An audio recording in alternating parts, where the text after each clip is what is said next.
네.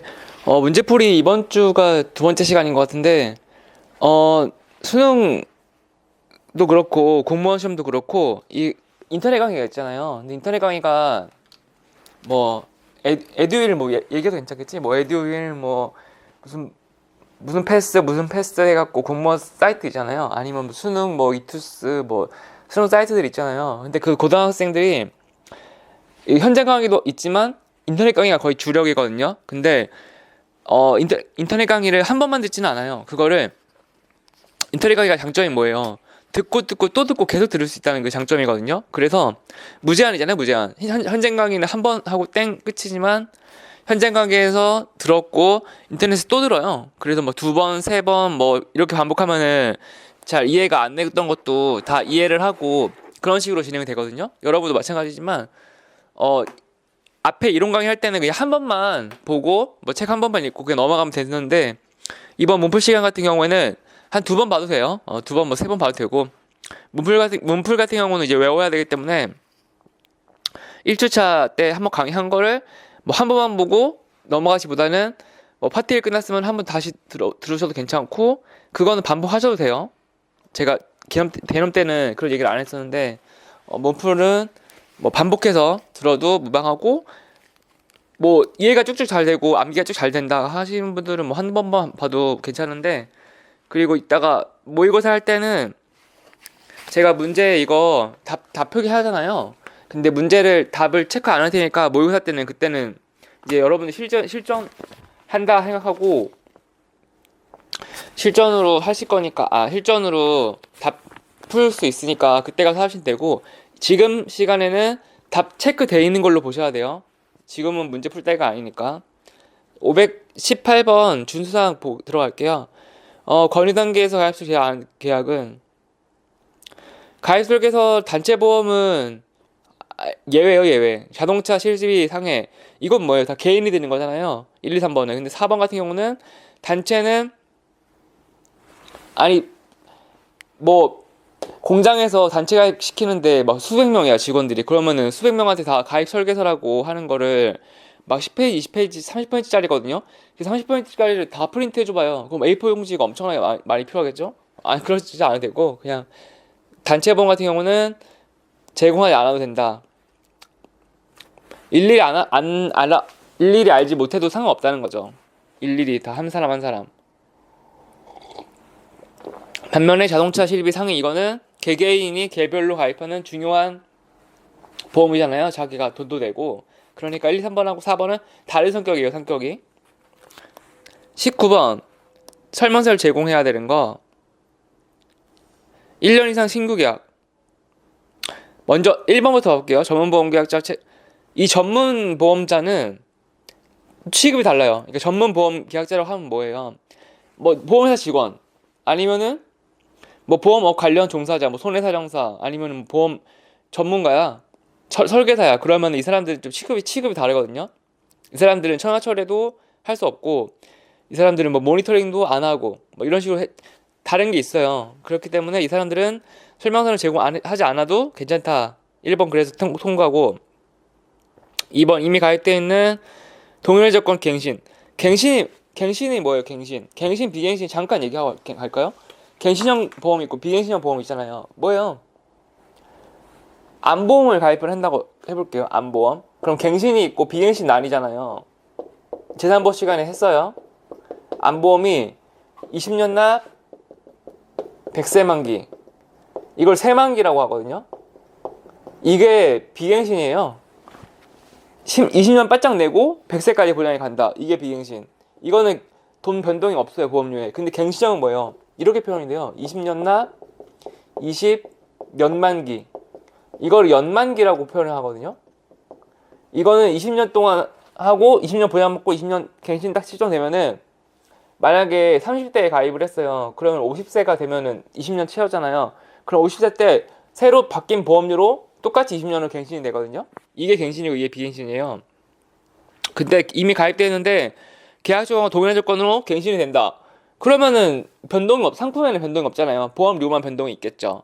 그렇기 때문에 이거는 설명서 제공 안 해요. 3번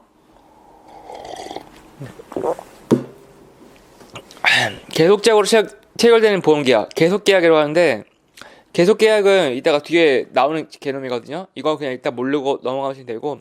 4번 신규계약. 이거는 일반적인 경우로 봐서 위에 보는 것처럼 18번에서 자동차 실비 상해 이것처럼 신규계약을 하고 일반적인 경우에는 이게 제공하는 게 맞아요. 일반적인 경우에 단체보험은 안 해도 되지만 단체보험이라는 말이 안 들어있잖아요. 그러니까 단체보험임을 가정하는 건 아니에요. 520 안내자료 필수자료는 아닌 거. 안내자료가 뭐예요? 쉽게 말하면 찌라시예요. 찌라시. 홍보물. 그러니까 홍보 제작하거든요. 보험회사에서 자기 상품 이렇게 나오고 뭐 저축연금 나왔습니다. 뭐 이렇게 해갖고 뭐 비과세 혜택이 어쩌고요. 뭐 저쩌고요. 뭐 보험료 예시 나오고요. 뭐 이렇게 나와요.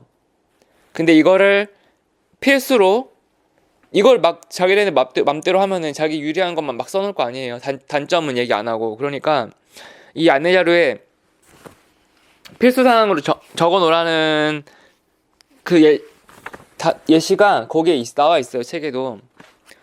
여기서 필수 기재사항은 해약 환급금. 그러니까 필수 기재사항이 뭐예요? 중요한 사항을 다 적어 놓으라는 거예요. 중요한 사항은. 그래서 중요한 사항에 뭐 해약 환급금 꼭 들어가야 하고 예금자 보호에 관한 안내도 들어가야 되고 제작자 제작 일자 이것도 다 당연히 필수로 들어가야 하고 뭐 잠깐만요. 제가 갖고 있나?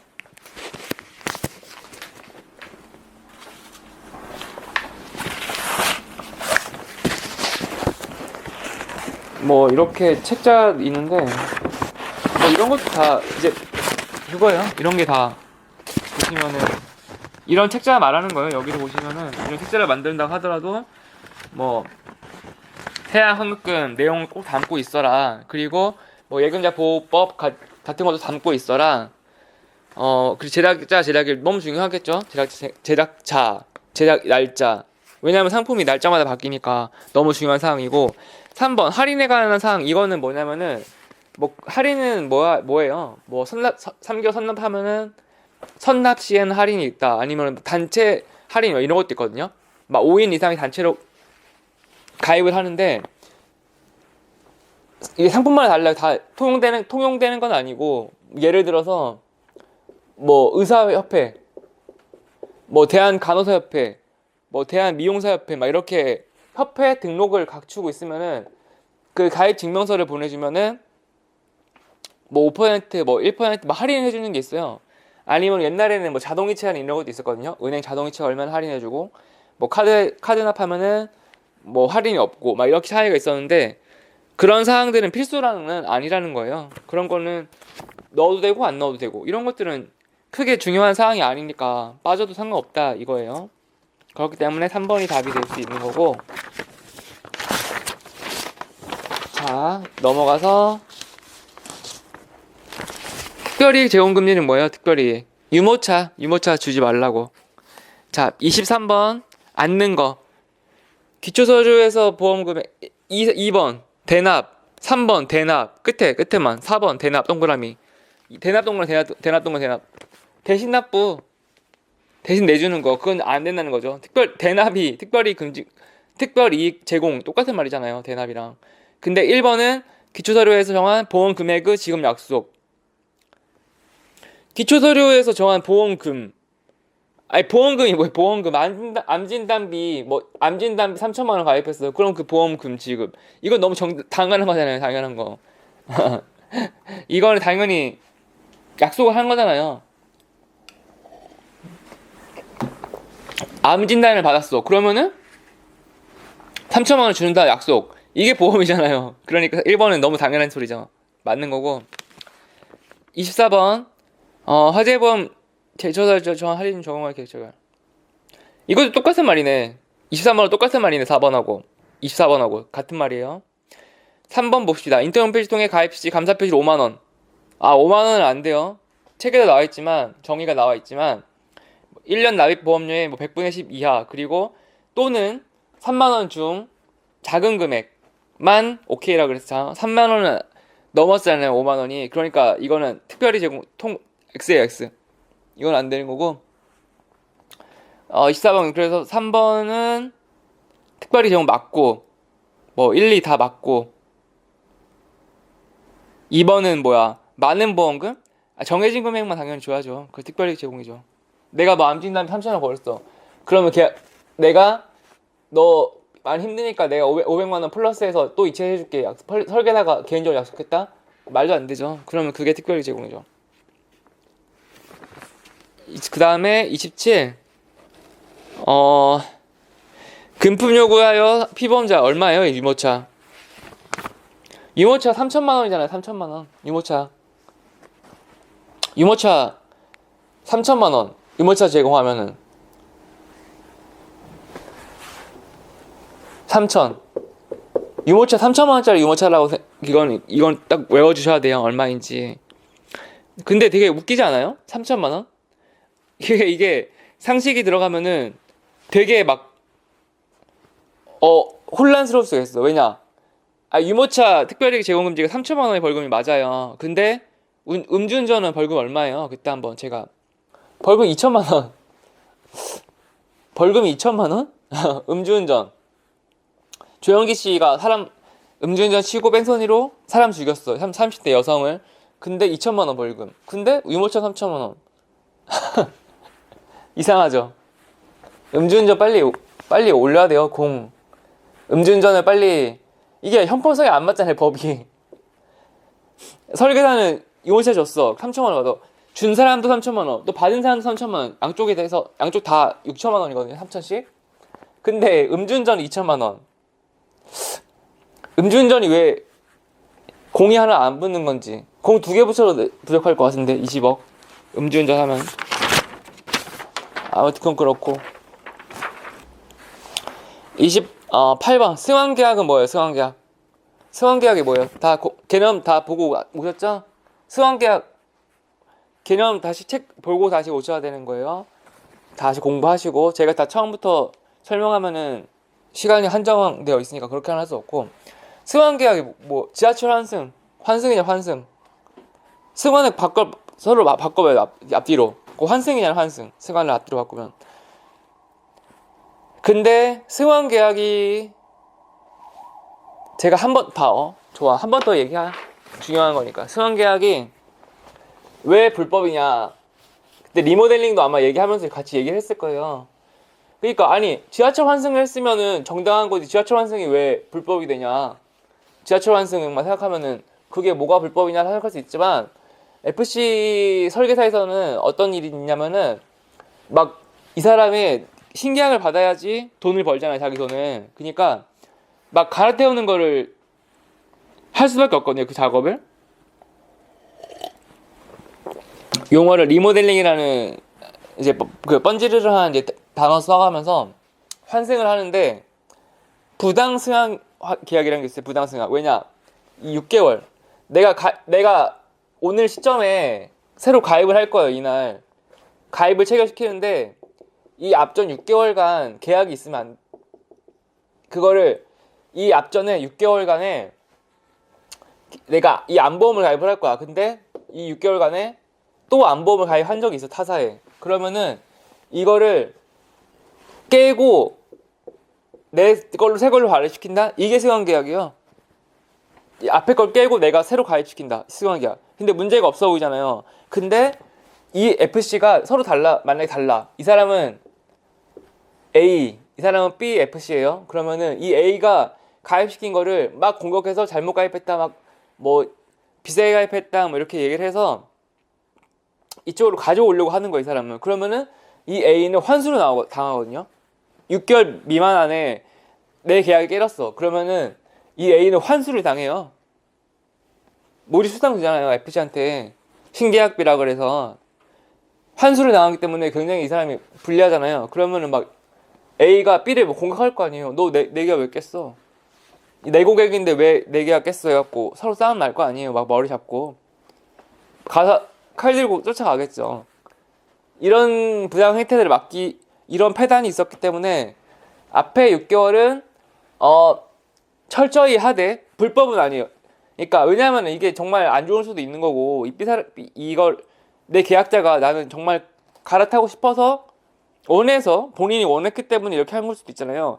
이렇게 해도 되는데 문제는 비교 여기서 뭐 해약 환급금 아니면 뭐 불이익 아니면 면책기간 뭐 그리고 이 A가 가진 상품 A 상품 우리 B 상품 간에 서로 뭐 비교를 해서 정확하게 설명을 하고 그 다음에 계약이 환승되면은 그건 또 오케이예요. 그 경우에는 왜냐 설명을 충분히 했다면 계약자가 이거를 정확히 인지를 했다면 그건 오케이예요. 그렇기 때문에 이 조항이 생기는 거예요.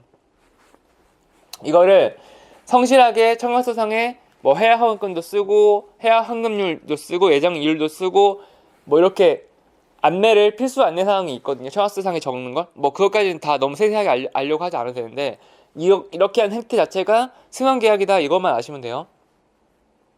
그래서 이 부당 승항계약 그러니까 이게 B가 이거를 계약자를 뭐 속여서 아니면은 뭐 감언이설로 꼬셔서 부당하게 승항계약을 세웠다라고 계약자가 신고를 해. 그럼 이 사람이 제재를 받을 수도 있어요. 그거에 따라서 4번 보시면은 2천만 원이 아니라 3천만 원. 이렇게 이직거리를 하면은 3천만 원의 벌금이 지뢰가 된다는 거예요. 유모차하고 같이 커플링을 해서 같이 적어 놓으세요. 유모차도 3천, 부당 승항 계약도 3천만 원 벌금이 있다.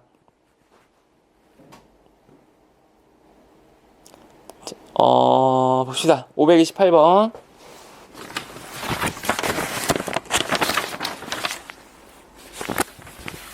(3천만 원이라고 하는데 왜 보기 3번은 1천만 원일까요?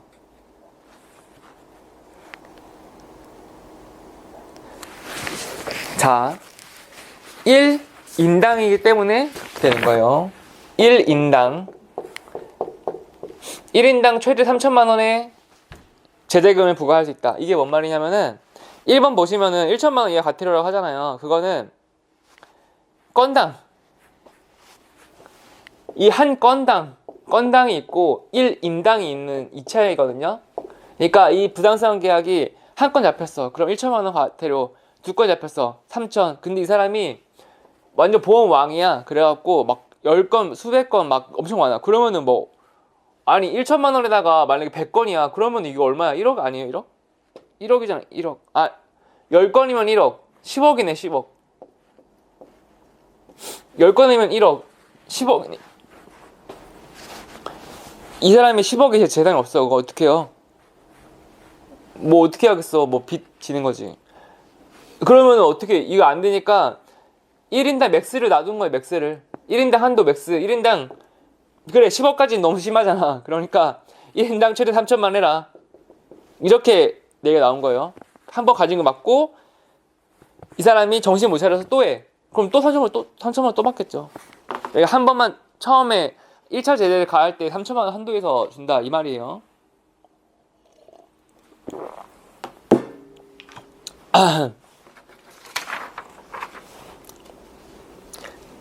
어려워. 유모차 같은 경우는 유모차는 3천만 원. 이거는 건당이네. 유모차는.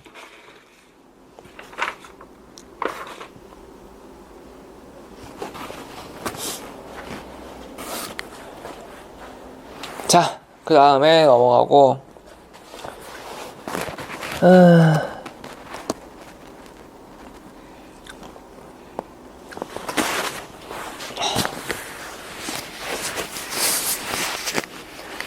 29번 벌칙 특별이익 제공 3천 유모차 3천 3천만 원 아니라 3년 그러니까 3천만 원 이하 과태료 또는 3년 이하의 징역이에요. 3년 이하의 징역으로 3천만 원 3년 징역 갈래요? 3천만 원 벌금 맞을래요? 징역 3년 안 당연히 3천만 원 내야죠. 징역 교도소 가면은 뭐 까짓 거 교도소 가겠다라고 하잖아요. 쉽게 사람들이 까짓 거 뭐 어떠냐고. 교도소를 몰라서 그래요. 교도소 한번 가잖아요. 하루만 지나면 변호사님 제발 저 좀 꺼내주세요. 이 말 나와요. 교도소에서 막 편히 퍼즐러 잘 줄 알죠? 아니에요. 교도소 가면 못 누워 있어요. 일과 시간에 잠자는 시간 빼고는 앉아 있어야 돼요. 바닥에. 교도관이 난리 나요. 누워 있으면. 여러분 몰라서 그래요, 교도소를. 저도 뭐 물론 갔다 온 적이 없지만 그렇다고 하더라고요. 자, 이거 하면 안 되겠죠, 절대. 유모차, 특히 유모차. 그럼 달라고 하시면 안 되고. 31 아닌 거. 허위. 아니 1번, 2번, 3번은 진짜 큰 위반 사항인데 4번은 허위사실 유포. 이거는 그냥 서로 개인 간의 고소할 문제잖아요. 이거는 뭐 물서 위반, 이건 아니, 개인 간의 민사 문제지. 이거는 아니고. 허위사실 유포.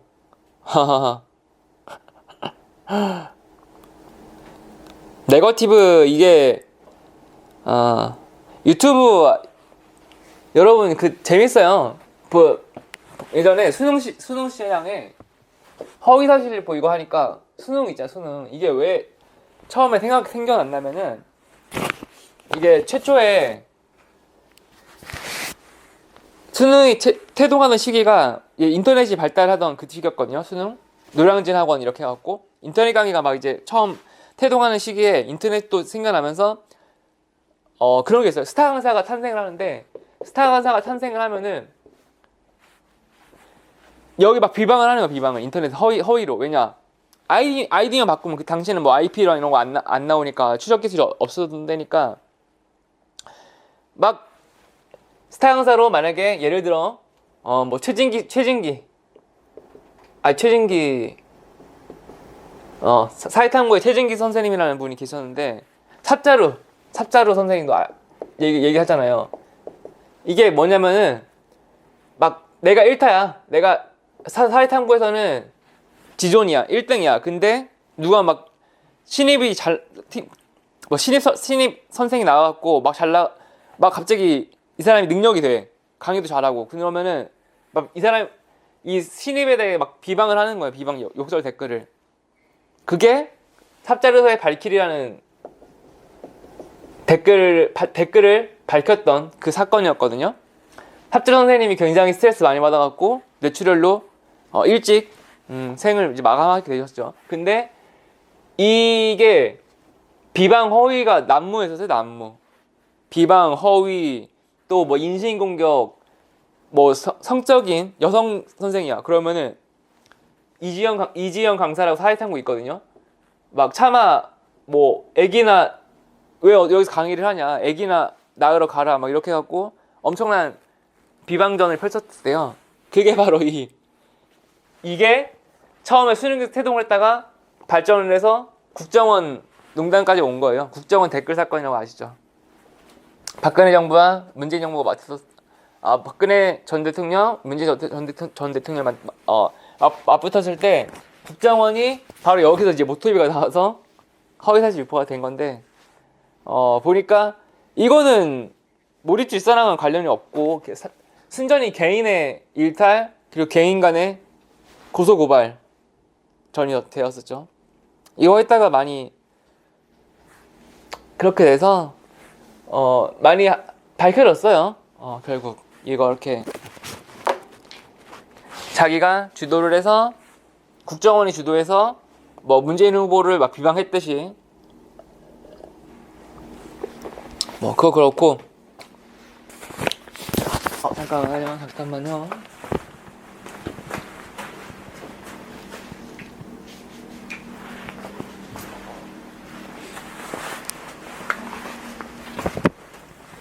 자, 잠깐 뭐 재밌는 얘기 좀 해봤고 그래 결국은 이게 뭐예요? 결국은 최진기 선생님이 결국 은퇴했어요. 수능시장에서. 왜냐? 최진기 선생님이 이 이지영 강사라고 이제 지금 바뀌었어요. 사회탐구에서 1등이. 근데 이 이지영 강사라고 훨씬 더 젊고 뭐 더 예쁜 젊고 어린 여자 선생님한테 뺏겼죠. 자기 자리를. 원래 1등이었거든요. 근데 결국은 최진기 선생님이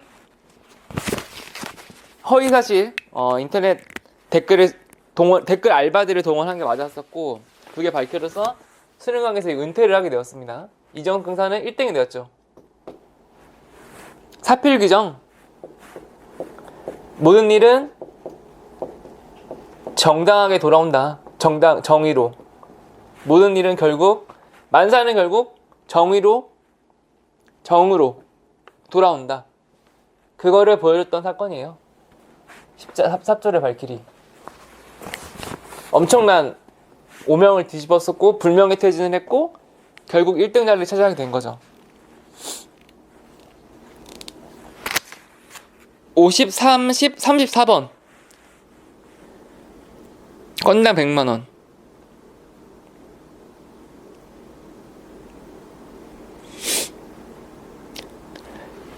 여러분, 법을, 처벌 조항을 알아야 되는데, 형법이야. 사람 살해했어. 그거 뭐라 그래요? 뭐, 무기징역. 또는, 뭐지? 무기징역 또는 사람 살해. 뭐, 벌금 뭐, 3억 이하? 아닌가? 뭐, 20년 이하인다? 그러니까, 검찰 구형을 하면은, 법률 조항이, 뭐 5년 이하의 징역 뭐 이렇게 하잖아요. 뭐 스쿨존에서 민식이법처럼 아동이 사망 또는 중상이야. 그러면은 뭐 5년 이하 징역 또는 벌금 3천만 원 이하라는 이 표현을 쓰잖아요. 그러니까 최대 한도가 3천만 원이고 그 아래까지 가능하다는 뜻인데, 그래서 보시면은 처벌 조항, 승환계약에 대한 처벌 조항 적정한 것은 아까 1천만 원 이하라고 했는데 뒤에 보시면은 건당 100만 원. 그러니까 건당 100만 원에서 1천만 원 사이, 최대 1천만 원은 넘지 않고 100부터 시작한다 이거예요. 2번이 맞고. 그 다음 35번 2만 웃는 자 뒤에 다 필요 없고 대신 납부, 동그라미 대신 납부. 통길동이 대신 납부하자. 대납. 어떤 위반? 대납 특별이익 제고 금지가 대납이에요. 대납을 얘기하는 거고.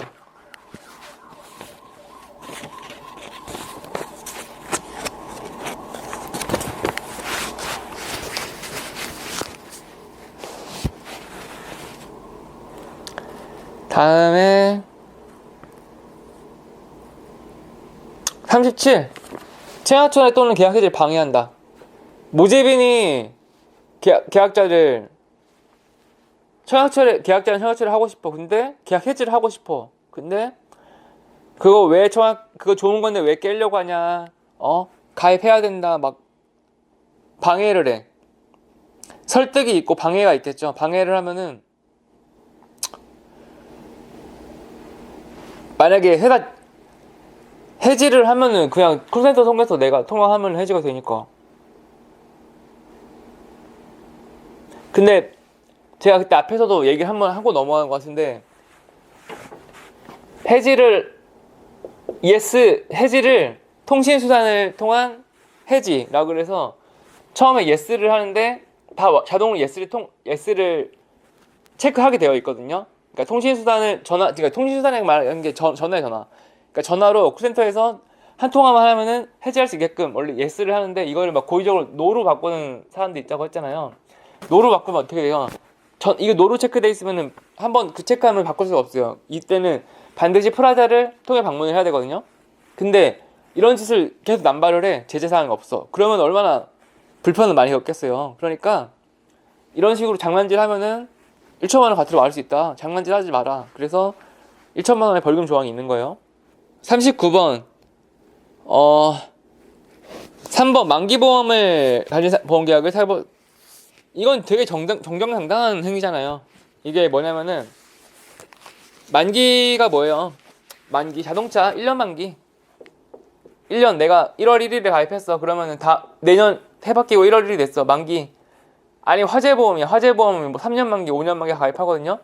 만기가 만료가 됐어. 그러면 5년 딱 지나는 날짜로부터는 보험이 종료된 거예요. 더 이상 불나도 보상 못 받잖아요. 보상을. 그러니까 5년 되는 시점에 새로운 계약으로 새로 가입을 했어. 너무 정당한 거, 당연한 거. 당연히 그렇게 하는 거고, 당연히 그렇게 해야 되는 거고. 정당한 행위예요. 그래서 3번이 맞고. 41번 경우계약이라는 말을 풀어서 쓴 거예요. 술술. 실제 명의인이 아닌 자의 1천만 원. 그리고 42원도 마찬가지로 중고차 매매업자가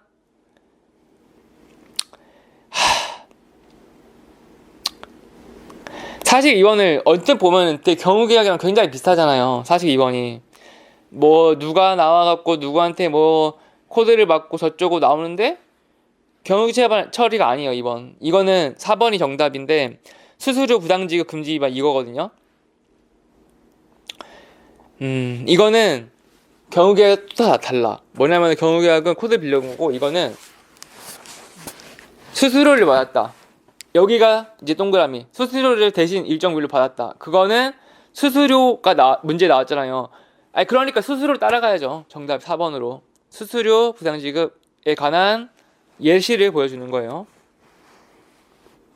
92쪽에 가시면은 그 무자격자 모집이탈 금지라고 나와 있어요. 92쪽에 보시면은 뭐 보수료 대가로 뭐 대신 뭐 불법 리베이트를 했다. 뭐 브로커 커미션 뭐 근데 뭐 알선을 했다. 뭐 취업 알선하듯이 뭐 알선을 했다. 뭐 그런 건데 수수료를 부당 지급받았다. 여기에 방점이 찍혀서 4번이 금지 위반 이렇게 명명을 하는 거예요.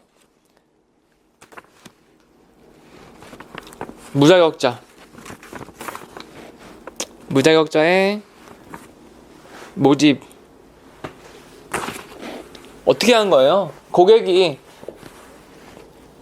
중고차 딜러가 여기 있고 나 중고차 사러 온다는 고객들이 많잖아요. 고객들이 중고차 마켓에 중고차 사러 오잖아요. 그러면은 이 딜러가 내 코드 안 쓰고 대리점에 연결해서 나 바빠서 시간 A 대리점이 있어. 그러면은 딜러님 설계사 시험 보세요. 나 코드 내세요 하면은 딜러가 나 시간도 없고 그 시험 보기도 싫고 그냥 당신 A 대리점 거기 직원 코드 빌려서 모집할게요. 이렇게 해갖고 난 돈만 주세요. 실제로 뭐 이러면 안 되는데 뭐 이런 일이 있으니까 이런 일이 허다하니까 이렇게 법으로 나와 있겠죠. 이런 일이 허다하니까 딜러가 돈만 받고 고객은 끌어오고 윈윈처럼 윈윈. 여기는 이제 사무실 수당이 나오고 여기는 뭐 수당 나오는 거 쪼개갖고 뿜빠이를 해서 먹겠죠. 그러면 서로 윈윈처럼 보이지만 불법이다. 근데 이거를 합법으로 만들려면은 이 딜러가 설계사 자격이 있으면 돼요. 이러면 합법이잖아. 왜냐? 설계사 자격이 갖췄어. 그러면은 내가 정당하게 내 고객을 유치해서 내가 자동차 보험 가입시켰잖아요. 그럼 그렇게 해서 수당이 떨어지거든요. 자동차 보험 체결시키면은. 그러니까 투잡을 해야죠. 이 중고차 딜러는 뭐 신차 딜러도 마찬가지고 이 사람은 설계사 시험 봐야 돼요. 얼마나 좋아. 더블 인컴이 돼요. 더블 인컴이. 양수겸장이 다 되잖아요. 설계사 시험만 보면 되는데 설계사 시험 보는 것도 귀찮고 소득 잡히면 또 세금 많이 내야 되죠. 뭐 건보료 오르죠. 그런 거에 피하려고 시험 안 보겠대요.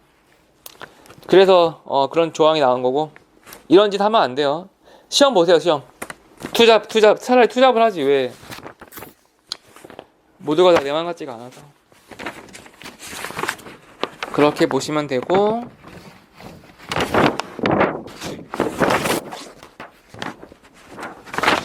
43번 유모차 5만원 골프공이 5만원씩이나 하네. 특별히 제공금지 설명이고 45번 이게 경우계약에 대한 정의가 나온 거예요.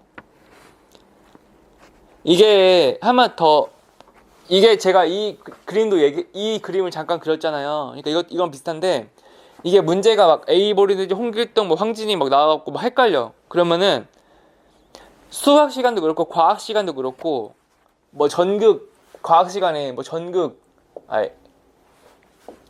번극 뭐 플러스극 마이너스극 막 이렇게 해갖고 그림 그린 것도 있고 뭐 민법 시간에는 뭐 갑을 해갖고 뭐 갑이 뭐 돈을 빌려줬고 을이 뭐 계약체 민사 이렇게 도식화 이게 뭐냐면 도식화예요, 도식화. 그림 그리는 거거든요.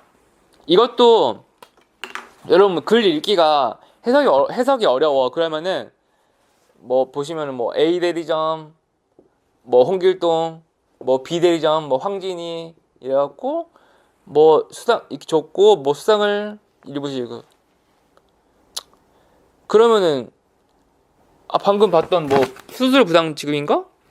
근데 보니까 수수료 부당이 없어. 그러면은 정답에 수수료 부당이 없어. 그럼 경유처리네? 이 경유처리예요. 근데 이 경유처리 이렇게 그러니까 제가 지금 드린 말은 도식화. 왜냐면 이렇게 그림을 그리잖아요, 한번? 그러면은 이해가 좀 쉬워져요, 훨씬. 근데 이렇게 얘기하다 보니까 이게 경유처리가 맞는데 정답이 경유처리하고 방금 얘기했던 수수료 부당 유사한 개념인데 42번이랑 45번에 경유처리하고 수수료 부당 지급하고 굉장히 유사한 개념 같잖아요. 그러면은 45번은 수당을 일부 지급하였다. 그리고 42번도 수수료를 받았다. 이렇게 두 개 나오면은 되게 헷갈리잖아요. 근데 이거를 하나의 사례로 외워놓으세요. 어떻게 외워야 돼요? 자, 여러분 이거를 어떻게 외우냐면은 중고차 매매업자 이렇게 뚜렷한 예시가 찾는 게 쉽지가 않아요. 그러니까 문제를 한번 만들 때 중고차 매매업자가 대리점, 중고차 매매업자가 나오면 수당. 그 예시는. 반면에 그 황진이 홍길동처럼 소득 대리점과 설계사 얘기가 나왔다. 그러면은 경유처리. 이렇게 이 예시가 변하지가 않아요. 그러니까 뭐냐면은 중고차 딜러 얘기가 나왔잖아요. 그러면은 다음 시간에도 또 중고차 딜러 얘기를 해야 되고 그 다음 시간에도 또 중고차 딜러 얘기를 해야 되고 왜냐면은 그 예시가 그렇게 쉽게 변하지가 않아요. 왜냐? 이 예시라는 게 굉장히 딱 뚜렷이 구별이 쉬운 예시가 문제가 출제하는 거지 뭐 경유계약인지 아니면 수수료 부당지급인지 모호한 예시가 문제에 나올 수가 없어요. 그러니까 이거는 정형화된 문제거든요. 그러니까 이 중고차 딜러 얘기가 나왔다. 그러면은 수수료 부당지급이구나. 그리고 뭐 45원처럼 뭐 설계사 그리고 대리점 A, B 대리점 얘기가 나왔다. 그러면은 경유계약. 이런 식으로 예시랑 같이 외우는 거예요. 그러니까 제가 말하고 싶은 건 뭐냐면은 수수료 부당지급 이 단어를 외울 게 아니라 뭐예요? 통암기를 하라는 거예요. 통암기. 통째로 암기를 하라는 거예요. 통째. 굉장히 지금 중요한 얘기를 하고 있는 거예요. 통암기. 뭐냐면은 이 객관식 문제라는 게 문제은행이라는 게 통암기. 그러니까 수수료 부당지급을 외우는 게 아니라 중고차 수수료 부당지급 이렇게 큰 파일을 외우시라는 거예요. 큰 파일을. 수수료 부당지급이야 딱 나왔어. 그러면은 굉장히 이해하기 어렵다니까요. 수수료 부당지급이라는 이 개념만 외우면은 여러분 공부를요 잘하는 학생이 있고 못하는 학생이 있잖아요. 이 차이예요. 뭐예요? 중고등학생 때 뭐예요? 여러분 중고등학생 때 지금 이제 막 고3 수험생이고 수능 끝난 지 얼마 안 됐고 그러면은 탕평책이라고 알고 탕평책 조선시대 뭐 탕평책 뭐 균역법 굉장히 중요한 개념이거든요. 탕평책 국사 시간에 배웠어. 조선시대를. 그러면 뭐 탕평책이니 균역법이니 이런 게 나거든요. 단어만 보잖아요. 그러면 엄청 어려워요. 이게 뭐지? 근데 이게 왜 배경. 이 나온 배경을 알아야 돼요. 뭐냐면은 조선시대 때 중기 후기 거치면서 막 어땠어요? 막 조공 맞춰야죠. 중국에 조공 갖다 줘야죠. 뭐 흉년이죠. 그때는 뭐 똥꼬 찢어지게 가난했다는 게 뭔 말이에요? 사람들이 먹을 쌀이 없으니까 막 나무를 막 벗겨갖고 막 먹은 거예요. 나무를 낫으로 막 나무를 낫으로 베서 그거를 막 그냥 먹은 거예요. 쌀 대신에 나무를. 그럼 어떻게 되겠어요? 영양소 하나도 흡수 안 되니까 그냥 바로 그 딱딱한 게 그대로 항문 나오니까 어떻게 돼? 똥꼬가 찢어지게 가난하다는 표현이 거기서 나온 거거든요. 그러니까 항문이 찢어질 정도로 출혈이 날 정도로 가난했었다. 조선시대 때는. 그걸 해결하려고 정조, 영조, 조선시대의 성군이라고 불리는 영정조, 이때 탕평제 균역법, 이 세금 정책이잖아요. 쌀. 결국 뭐예요? 농민들, 가난한 백성들에게 쌀을 좀 더 분배를 해주겠다. 왕실, 뭐 귀족들 몫을 나누겠다 해갖고 영정조가 탕평책이니 균역법이니 뭐 시행했다 나오잖아요. 근데 엄청난 귀족들의 기득권에 엄청난 반발을 일으켰고, 그렇기 때문에 그런 반대를 무릅쓰고 영정조가 백성들을 뭐 애민 정책 이렇게 해갖고 시행했다는 이 덩어리를, 이 배경과 이 덩어리를, 영정조를 알아야 이걸 탕평책이니 균역법인지 이걸 알지. 그냥 단어만 이렇게 근시안적으로 들여다본다고 해서 이걸 이해할 수 있는 개념은 아니잖아요. 이 전체적 배경을 이해하고 숲을 보고 나무를 보라. 이 중요한 숲을 보지 말고 나무를 보라는 이 말을 여기서 이제 하게 되네. 이렇게 하다 보니까 진작 문제 풀이할 때 이게 중요하다라는 거를 이게 보면서 제가 딱 생각이 났네요, 갑자기. 그렇기 때문에 보시면은 경유처리 이렇게 딱 보지 마시고 황진이, 홍길동, 소설설계사, 그래 그게 경유처리지 딱 외우고, 앞에는 중고차 딜러가 시험 안 보고 수수료 받았어. 그래 그거는 수수료 부담 지급. 딱 이렇게 덩어리 이렇게 이해를 하고 넘어가시는 거예요. 굉장히 중요한 개념인데 이거를 이렇게까지 얘기를 할 시험인지는 제가 몰랐네요. 그냥 쉬운 시험이고 이까짓 거 뭐 그냥 대충 때려. 그러니까 우리도 FC 시험 보러 갈 때 저는 이제 합격한 사람들은 이해를 못하는 거예요. 그거 쉬운데 왜 어렵다고 하지? 그거 왜 통과 못하지? 이렇게만 좀 제대로 알려줬으면은 시험 단박에 합격했을 텐데 지금 생각해보니까 좀 그렇네요. 공부하는 방법을 알려줬어요. 공부하는 방법을. 공부만 잘 하시면, 공부하는 방법만 알게 되면은 누구나 합격할 수 있는 시험이었는데 이 공부 방법을 모르기 때문에 그동안 그렇게 많이 떨어졌구나. 제가 지금 그 생각이 드네요. 자, 다음 시간부터는 또 이어서 진행을 하도록 할게요.